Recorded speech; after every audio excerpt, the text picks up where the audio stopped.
My 2005 Dodge Ram 3500 Cummins having electrical issues. I'm assuming, based upon all the diagnostics I've done, maybe it's the alarm system.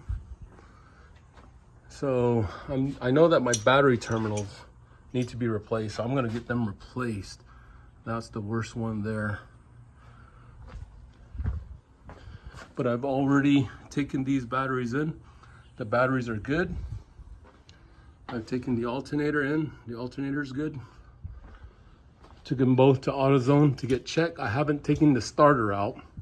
However, the reason why I haven't done that is two reasons. Number one, it looks like it's kind of a pain to take out. But number two, this is an electrical issue. Let me show you the reason why I think it's electrical.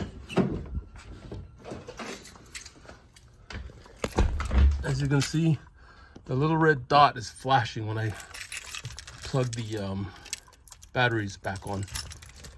However, I went to AutoZone, got that OBD scanner tool, plugged it in, plugged my batteries back in because my truck has been disconnected from the batteries since Friday.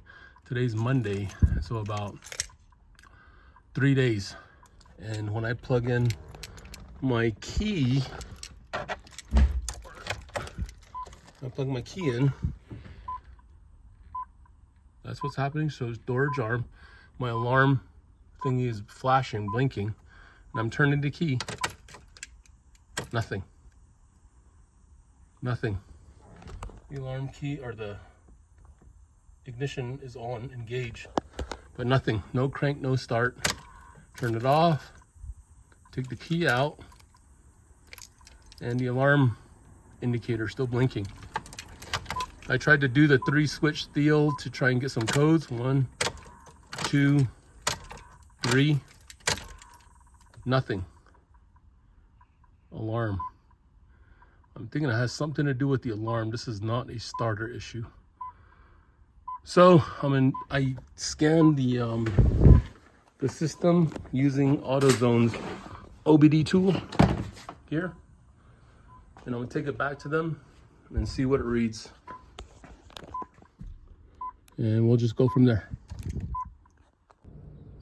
Yeah, this is embarrassing, but I do need to follow up on the video. So I reconnected the wires, the battery terminals. I'm gonna get those fixed anyway tomorrow. And I decided to try the alarm. When I did it,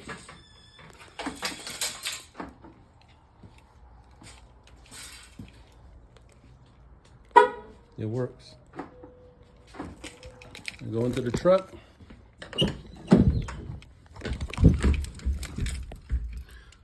Dashboard is on. Plug in my key. Supposed to start. Boom. Freaking works. Check engine light is on, but it's probably that battery cable now, which I'm gonna get repaired. But the alarm light is off.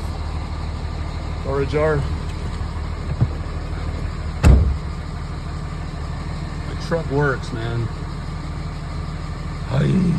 So all I really did was enable the alarm using the key fob. Turn it right back on.